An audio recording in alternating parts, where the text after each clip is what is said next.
Hello hi ನಮಸ್ಕಾರ. ಇದು Wednesday mini log. ಎದ್ದಿದ್ದು 8 o'clock, ತುಂಬ ಲೇಟಾಗಿ ಎದ್ದು ಫ್ರೆಶ್ ಅಪ್ ಆಗಿ ಹೊರಟಿದ್ದು ಹಾಲು ತೊಗೊಂಬರೋಕ್ಕೆ.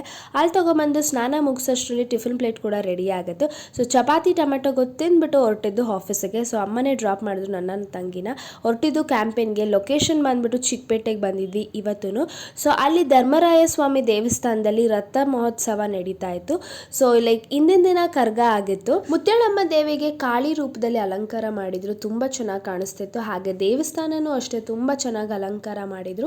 ಅವತ್ತಿನ ದಿನ ತೇರಿತ್ತು ಅನಿಸುತ್ತೆ. ಸೊ ನಾವು ಹೋಗಿದ್ದ ಟೈಮಲ್ಲಿ ತೇರು ಎಳಿತಾ ಇದ್ರು. ನೀವು ಇಲ್ಲಿ ನೋಡ್ಬೋದು ದೇವ್ರು ಎಷ್ಟು ಚೆನ್ನಾಗಿ ಕಾಣಿಸ್ತಿದೆ ಅಂತ. ಹಾಗೆ ಒಂದು ಕ್ಲಿಪ್ಪಿಂಗಲ್ಲೂ ಶೇರ್ ಮಾಡಿಕೊಂಡೆ. ಒಂದು ಲೈಟಾಗಿ ಒಂಚೂರು ವಿಂಡೋ ಶಾಪಿಂಗ್ ಥರನೂ ಮಾಡಿಕೊಂಡು ಸ್ವಲ್ಪ ಜ್ಯೂಸ್ ಕುಡಿದು ಆ್ಯಸ್ ಯೂಶುವಲ್ 1:15ಗೆ ಊಟ ಮಾಡಿ ಸ್ವಲ್ಪ ಹೊತ್ತು ರೆಸ್ಟ್ ಮಾಡಿ ಏನೇನೆಲ್ಲ ತೊಗೊಂಬಂದಿದ್ವಿ ಅಂತ ಎಲ್ಲರೂ ನೋಡ್ತಾ ಕೂತ್ಕೊಂಡು ಮತ್ತೆ ಕ್ಯಾಂಪೇನಿಂಗ್ ಸ್ಟಾರ್ಟ್ ಮಾಡಿ. ಇವತ್ತು ಅಷ್ಟು ವೀಡಿಯೋ ಮಾಡೋಕ್ಕಾಗಿಲ್ಲ. ಆಮೇಲೆ ಬಂಗಾರಪೇಟೆ ಚಾಟ್ಸ್ ತಿಂದ್ಬಿಟ್ಟು ಆ್ಯಸ್ ಯೂಶುವಲ್ 5:15ಗೆ ಮನೆಗೆ ಬಂದೆ. ಇಷ್ಟ ಆಗಿತ್ತು ಇವತ್ತಿನ ಮಿನಿ ಲಾಗ್.